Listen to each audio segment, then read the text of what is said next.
Bueno, ¿qué tal? ¿Cómo les va? Hacía tiempo que no estábamos acá con los especiales de historia, pero bueno, todo llega y aquí estamos con un amigo personal, con un compañero de ruta y con todo un cúmulo de historias que tienen que ver con la educación, que tienen que ver con la política, con la historia política de nuestro país y con el arte.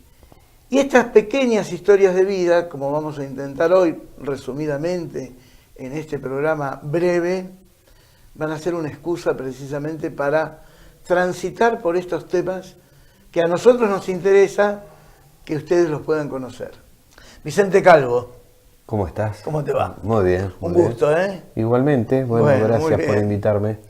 Nosotros te presentamos como docente, militante político y teatrero, pero teatrero queda un poco corto porque andás en otras facetas del arte también, andás por la música. La música, sí. Bien. Vicente, ¿cómo llegaste acá a Esquel en tu vida docente, en tu carrera, en tu trabajo en educación especial? Y fue después de terminar mi carrera en el Instituto Superior Docente de Buenos Aires, de la calle Güemes, primero Carlos Calvo.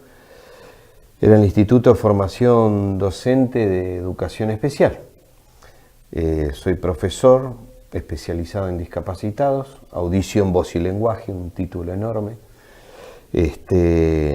Había empezado desde antes, unos años antes, en el partido de Quilmes, en una pequeña escuelita especial como preceptor y época de militancia que, bueno, por una cuestión, por una circunstancia, entré al instituto.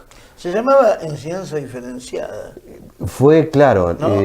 Antes era enseñanza diferenciada y durante el proceso, en 1976, empiezan todos los congresos de lo que fue después educación especial y se cambió la denominación por educación especial, pero era enseñanza diferenciada, sí. Y bueno, tuve que interrumpir la carrera en tercer año por una cuestión de nuestra historia, donde fui detenido, así que cuando estuve libre nuevamente pude cursar con mucho temor, pero me permitieron rendir los finales, me recibí e inmediatamente, bueno, me vine para acá, para la Patagonia.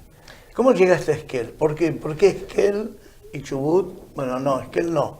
Estuviste en la costa. Primero estuve en la costa, estuve poco tiempo también en la comarca, me volví a Buenos Aires por cuestiones de militancia y después ya definitivamente fue un corto tiempo, pasé por Buenos Aires y nuevamente volví a la provincia del Chubut. Había algunos compañeros que conocía de esos tiempos y me quedé en Trelew.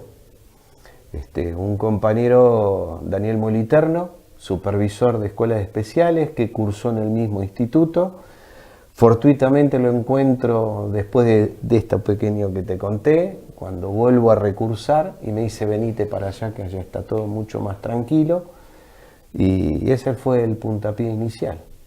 Y ya me quedé en Trelew, no había absolutamente nada en la provincia, en el sentido que había pocas escuelas especiales y eran casi todos docentes de enseñanza primaria común, bien, porque no había posibilidad de especializarse. Así que junto con 4 o 5 personas, entre ellos Daniel, mi exmujer, Liliana Maya, hija de Amílcar Amaya. Figura del Consejo Provincial de figura Educación del Consejo Provincial de durante mucho Educación. tiempo. Bueno, se fue armando esta cuestión de la educación especial en la provincia. Éramos pocos con título. Todavía, bueno, Daniel fundó la escuela de moderados, que ya no existe más esa denominación, ni tampoco existe esa escuela, la 505, y de sordos ni hablar, que era mi especialidad. Es decir, el título nuestro es mucho más amplio, pero en la docencia siempre nos conocen como profesores sordos. Así que bueno, se arrancó en Puerto Madryn, en un aula. Había que bajarse del colectivo, vivía en Trelew, y cortar camino hasta Luar, plena meseta. Y a partir de esa aula que se arma ahí en Madryn se empezó a generar. Primero la escuela de Trelew, después la escuela de Puerto Madryn, la escuela de Comodoro, la escuela de Esquel. Así que bueno, fueron años intensos y hermosos, ¿no? Donde uno pudo dejar su semilla, que fueron prácticamente 3 escuelas,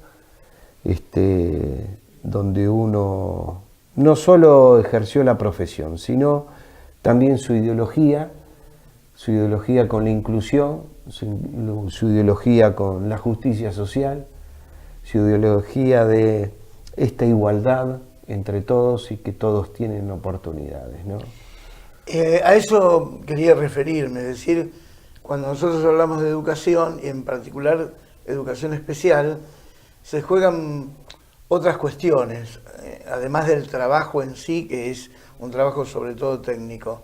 Primero se juegan cuestiones vinculares, afectivas. Es muy fuerte trabajar en educación especial, creo, me parece. Y por otra parte, hay toda una cuestión de búsqueda y de objetivo que tiene que ver con esto, cómo a ese chico con necesidades distintas lo incluimos en la escuela, lo incluimos en la sociedad, logramos que tenga acceso a ciertas oportunidades que por sus carencias propias obviamente le cuesta.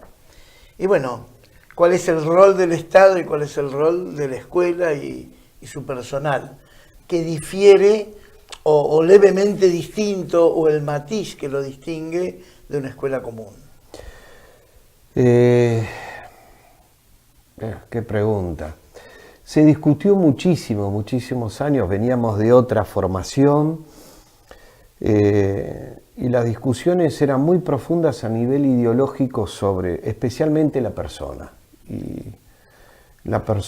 y esta cuestión del otro, que ya lo veníamos hablando hoy se habla de otra edad, pero es muy vieja esa palabra para nosotros.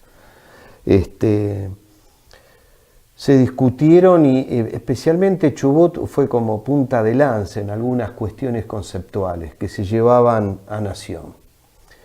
Por ejemplo, todo el proceso de integración que surge de la mente, de la cabeza de Daniel Moliterno, que compartíamos en largas charlas con muchos compañeros, fue lo que definitivamente después en los 90 llevó adelante Nación. Estos criterios de integración y de inclusión, obviamente había distintas veredas, distintas ideas, pero antes de jubilarme vi cómo se fue destruyendo prácticamente todo ese trabajo. Fue doloroso, porque había una concepción de persona y había una concepción del otro totalmente diferente de lo que puedo haber hoy. Te doy un ejemplo concreto. Yo tengo una hermana prácticamente cuadriplégica, una hermana discapacitada.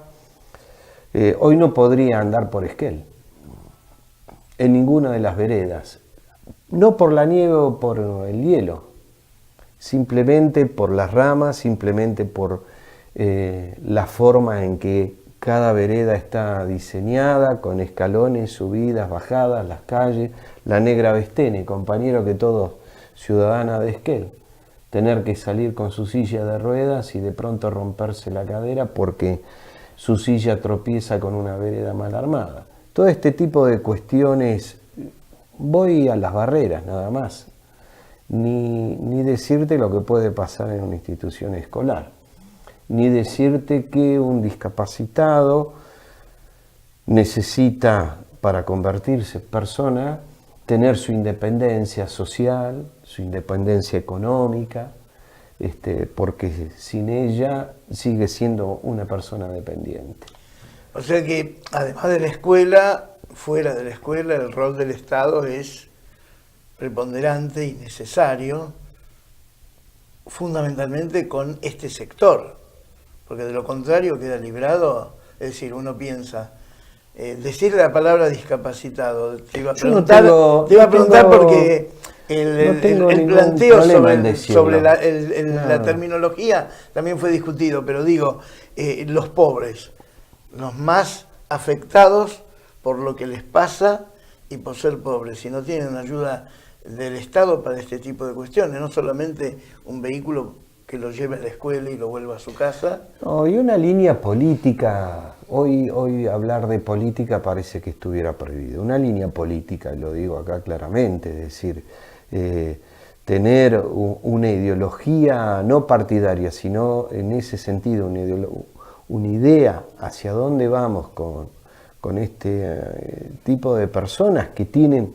algunas necesidades, otras discapacidades, porque en el caso de Graciela, mi hermana, una persona que prácticamente tiene que andar con un andador, arrastrando ese andador por la calle, es una persona que no tuvo las posibilidades para entrar en el mundo laboral.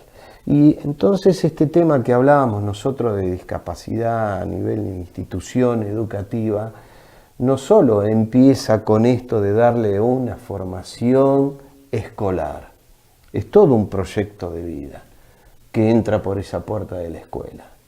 Desde que entró hasta que se va, y uno tenía y tiene la obligación, que no es que abre la puerta de esa institución y vuelve a su familia. Tiene que volver a su familia, tiene que volver al mundo de trabajo, tiene que volver a esa independencia de ser una persona que en su futuro y cuando se ponga vieja, tiene que estar cuidada o por su familia, que teóricamente ya no está más porque se pusieron viejos, o por el Estado.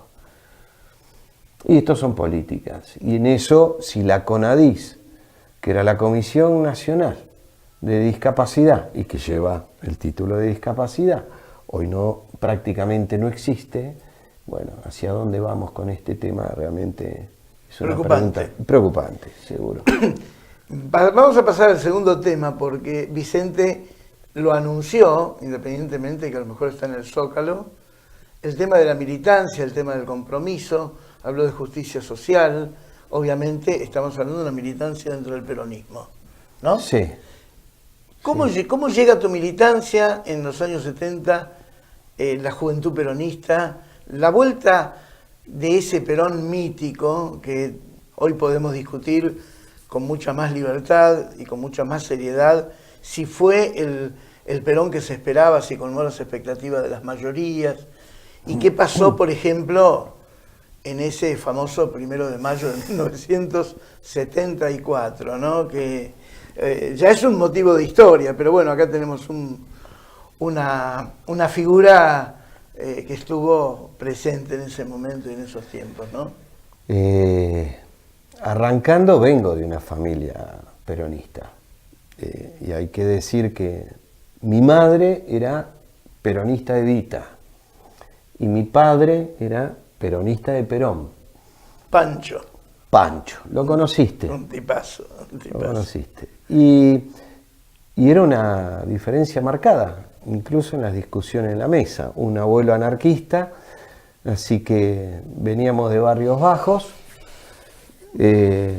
No podía salir otra cosa. ¿En qué barrio vivían? ¿En el Gran Buenos Aires? Yo me crié en dos barrios. Me crié en La Boca. Ajá. Y me crié en Don Bosco, que es partido de Quilmes, zona sur. Es decir, de lunes a viernes iba a la escuela al Salesiano de Bernal, extraordinaria escuela. Y si querés, después 2 segundos te hablo de esa escuela salesiana, curas tercermundistas. Ahora. Eran todos curas tercermundistas. Tengo un compañero muy cercano, vive a 2 cuadras de casa, que prácticamente me crié con su familia, que fuimos compañeros de esa escuela. No me deja mentir lo que digo. Con una formación de mi parte extraordinaria. Yo volví a casa y quería volver a la escuela. Estaban los ateneos abiertos. Qué lindo. Así que uno volvía, usábamos uniforme, iba a una escuela privada porque el Tati mi abuelo había hecho un arreglo con los curas y ahí se podía pagar una cuota, no decían la mitad de la cuota, siempre pagó mi abuelo, es decir, no pagaba la cuota entera. Y esa escuela fue para mí formadora, no solo de mi persona, sino de todos los que compartimos ese grado B. Ese grado B terminó jugando el campeonato Evita y íbamos perdiendo, me acuerdo de la final, y salió al cura a decir, no importa, pero a estos de la privada, siendo nosotros, vamos por esto, y terminamos con la medalla, ¿no? Qué grande. Creo que esa fue la formación.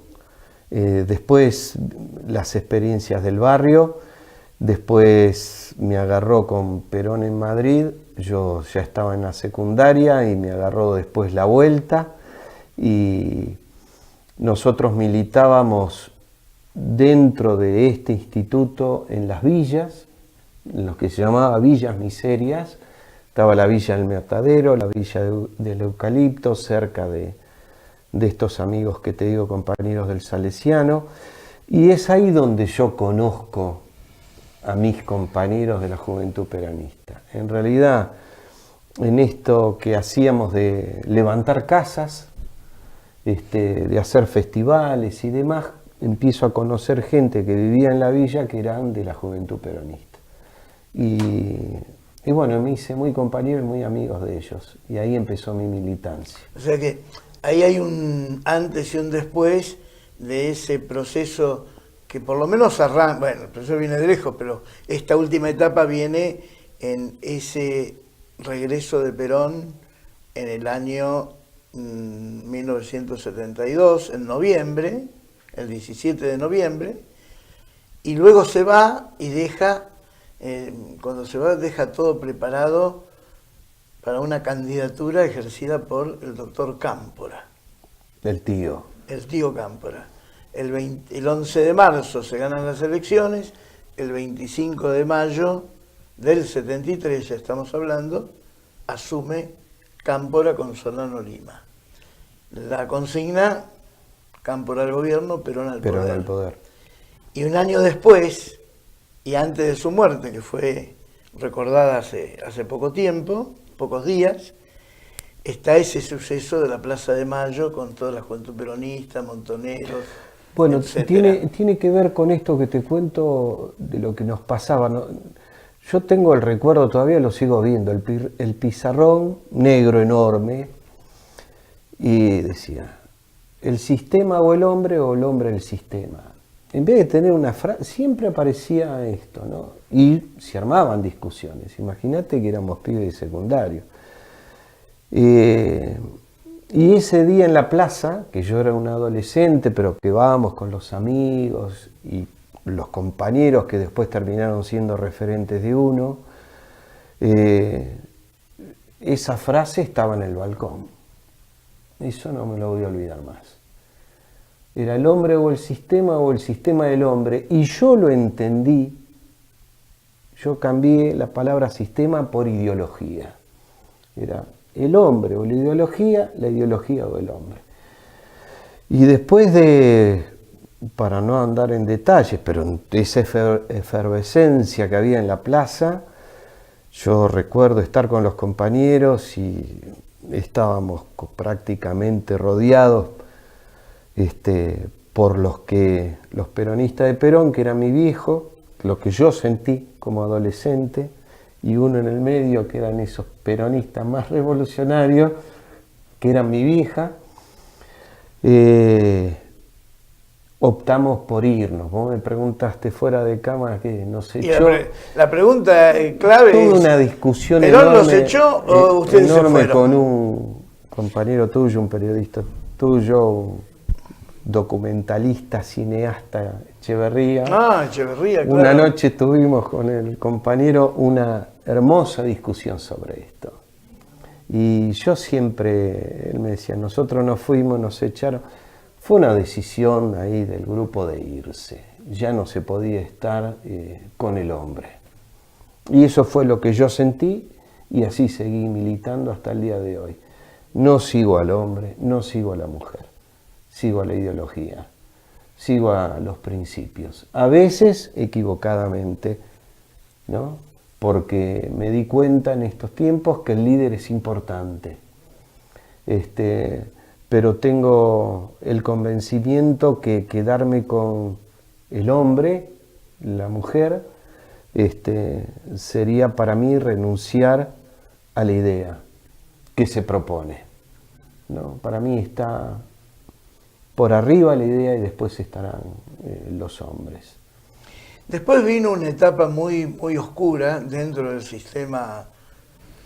A veces cuesta decir democrático cuando la democracia no funciona, por más que funcione el Congreso o haya habido elecciones, ¿no? Fue una etapa muy dura que uno puede decir después de la muerte de Perón.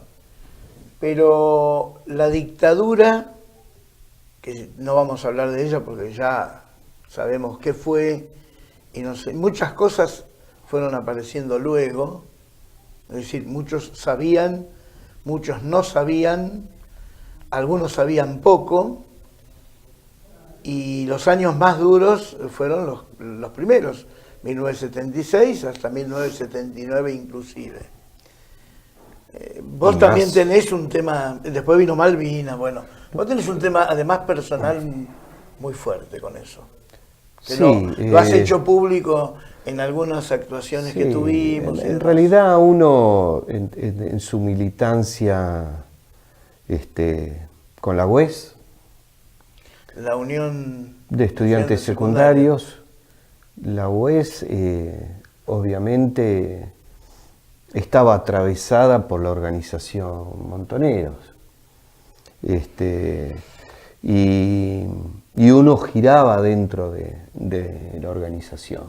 Uno sería, como se lee en los libros, un perejil en el sentido de la militancia. Era un principiante. Lo que pasa es que cada vez se fue poniendo más duro después del golpe. A mí el golpe, el 24 de marzo, me agarra, yo laburé de canillita, era diariero en lo que es Villa Argentina, es el Parque Cervecero de Quilmes. Esa era mi parada de diarios, así que ahí arrancaba a las 3 de la mañana, bicicleteando y repartiendo. Y me acuerdo que estaba dentro del sindicato de canillitas del partido, estaba con un cargo importante dentro del sindicato a pesar de mis 18 años. Y me acuerdo con los compañeros mirarnos y decimos, ¿y ahora? Y bueno, a pechugar. Y eso fue lo que pasó. Es decir, uno siguió en una militancia, cada vez los referentes se iban perdiendo, los contactos que teníamos entre los pequeños grupos no nos encontrábamos y cada vez se puso más difícil. Igual siguió la militancia y bueno, en un momento dado, junto con la que era mi compañera, fuimos secuestrados, ¿sí? Y no la pasamos muy bien. Bueno, y no quisiera hablar mucho. Ana sigue desaparecida. Lo recuerdo a Pancho en el 601, porque se filtró el dato por un cura del obispado de Quilmes que estaba ahí. Eso fue la puerta para mi liberación. Y después de eso, bueno, quedaron muchas huellas. La huella más profunda que quedó es seguir militando. Por distintas razones. No solo por la idea, sino especialmente por los compañeros, de seguir militando. Y el hueco, que ese es el gran tema después de la dictadura, ¿no? El vacío, el hueco de quienes no están. Esto es un tema que muestra además la perversidad del sistema que utilizaron, porque no fue casual y no fueron pocos, y todo fue muy pensado, evidentemente. Sí, estaba totalmente calculado. Sí, fue así. antes de que pasara lo de Malvinas, yo te conté parte de una historia que no viene al caso, pero bueno, seguimos militando, vinimos para el sur, estuvimos en la zona, algunas familias de la zona nos cuidó, también aquí, a la vuelta del auditorio, así conocí a Esquel. Pero bueno, fueron tiempos complejos. Yo te decía que esto siguió, no solo fue en el 79, siguió en el 80, siguió en el 81, hubo secuestrados desaparecidos en el 83, estando ya en democracia. No, ni hablar de los exiliados que no pudieron volver enseguida. Sí. Y después los años, que fue prácticamente cuando vos y yo nos conocimos, en el sindicato docente, en la TECH, fueron años de postdictadura, no fueron años sencillos. Vos también tuviste lo tuyo y lo viviste por esta zona, ¿no? Uno tenía la formación, por así decirlo, de poder ser un equilibrista y poder seguir sobreviviendo. Pero nunca le sacó el pecho a la militancia, ¿no? Ya estamos viejos ahora. No, pero de todas maneras el tema del compromiso sigue vigente. Y el compromiso social también se vuelca en el arte. Y Vicente anda por ahí haciendo algunas actividades artísticas, teatro y música. Y en teatro, que además hemos trabajado juntos, ha tenido en distintos grupos distintas actuaciones. Estamos viendo algunas imágenes. Estuvo trabajando con Daniel Moliterno en 2 obras, si no me equivoco. Sí. Eche Homo y la cuadratura del círculo. Está trabajando en el grupo Picaporte. Antes estuvo trabajando en algún grupo acompañando a María de los Ángeles Fernández. Claro, exacto. Y con bueno, Nina, estamos viendo Club algunos de esta actividad teatral. ¿Cómo te ubicás? ¿Cómo te sentís en función de toda tu historia? Es decir, porque también es parte de un compromiso. Elegís determinadas obras que, no todas a lo mejor, pero que tienen un sentido en el cual vos te sentís identificado, te sentís, diríamos, como caminando, transitando un poco lo que se quiere decir, ¿no? No tanto en los personajes. Recuerdo cuando con tu dirección uno tuvo que hacer de Checolás. No fue casual tampoco. Lo hemos hablado y compartido mucho. El porqué de hacerlo. Yo creo que todo tipo de teatro es político, y en este caso se profundiza en la cuestión de generar conciencia, reflexión en determinado tema que apunta a esta historia argentina. Fue el caso del avión negro, fue el caso del relato, que era la historia de la desaparición de Julio López. ¿Estás haciendo algo con Teatro por la Identidad también? Hablé con Matilde Murúa, que es la directora, tenía ganas de estar en lo que fuera, y de hecho mañana, si se puede pasar el chivo, a las 5 de la tarde, pues se suspendió por la nieve, vamos a estar en la carpa de la Dignidad, que es en la supervisión escolar, enfrente del Banco Chubut, haciendo fragmentos de Epígrafe. Epígrafe es una obra del ciclo 2011 de Teatro por la Identidad. Después se va a hacer la obra entera, sospecho. Bueno, quedamos con el a las chivo, 17 horas. Porque esto va a quedar grabado y esta obra de Epígrafe se va a poder volver a ver en otros momentos. Pero para el martes 3 de julio, ¿no? A las 17 horas. A las 17 horas, en la Carpa de la Dignidad, ahí en esta parte de supervisión, que está el edificio tapado por la carpa donde se hace el epicentro de esta protesta que todavía está vigente, con todos los docentes, frente a este conflicto que, bueno, va para largo, viene de largo y posiblemente siga. Y esta obra tiene que ver con Teatro por la Identidad, porque además hay una conexión con Abuelas de Plaza de Mayo. Teatro por la identidad es el brazo artístico de las abuelas, surge como una herramienta para esta búsqueda de los nietos, y una manera de visibilizarlo, de esto, lo que decía anteriormente, ¿no? De generar conciencia, de reflexionar, y de poner en este presente lo que pasó con esta brutalidad del terrorismo de Estado, ¿no? Son momentos complicados, momentos de coyuntura. Sí, pero manejamos un poco este criterio de que cuando uno se dedica a alguna rama del arte, más desde el tipo de teatro independiente, la coyuntura no nos asusta, sino que al contrario, siempre queremos hacer algo que o tiene que ver con esta coyuntura o pese a ella podemos trabajar. Y siempre vamos a estar ahí. Si alguien viene y dice, y en este momento esta obra no sería, yo no la haría en este momento. Suele pasar. Entonces, es justo el encuadre para que uno diga tercamente, entonces sí, la hacemos en este momento, ¿no? Sí, es esto en donde se quiere estar, ¿no? Se discute mucho, vos lo sabes muy bien, dentro de los teatreros, esta cuestión del teatro político, qué es político, qué no es político.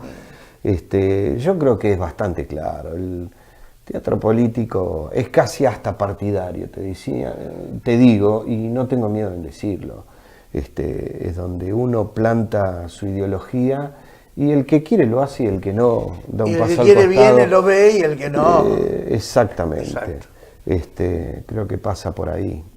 Contento con lo que uno hizo, otras cosas también, como fue en el caso de Daniel, que trabaja mucho en lo profundo de la personalidad, de la persona, de la filosofía, como fue el caso de Nietzsche, como fue el caso de Germán Gess, que era el lobo estepario, la cuadratura del círculo, y que uno se siente en sus aguas también, porque movilizan ciertas cosas, ¿no? En las que uno cree. Todo se vincula, ¿eh? No, había alguien en televisión que decía todo tiene que ver con todo, y casi todo el mundo lo repite como si fuera ya prácticamente una cuestión filosófica. Pero así es la vida, es decir, uno puede cumplir distintos roles, pero de todas maneras uno es uno, y en cada uno de esos senderos por los cuales transita va con esa historia, con esa personalidad y con esos objetivos y con ese compromiso. Vicente, muchas gracias por haber venido. Gracias a vos. Y bueno, no conocía de esto, así que te voy a seguir seguido ahora. Docente jubilado, estuvo trabajando mucho tiempo en educación especial, militante político de los 70 y no dejó de ser militante político. Y hoy en día, además de algo de música, porque toca el saxo, toca el bajo, la guitarra, el toc. En algunos eventos aparece participando con su música, y teatrero, actor de teatro. Así que es uno de los lujos que nos podemos dar algunos de compartir horas con Vicente Calvo, y por eso algunas de estas cuestiones de su historia yo creí interesante, por eso lo invité, para que ustedes también lo conozcan desde esta explicación, desde este transitar por la vida. Especiales de historia, hasta la próxima, muchísimas gracias por estar con otra figura de acá de la zona, o de la militancia, o de las ciencias sociales, o de la historia, con quien nos podemos encontrar en cualquier momento.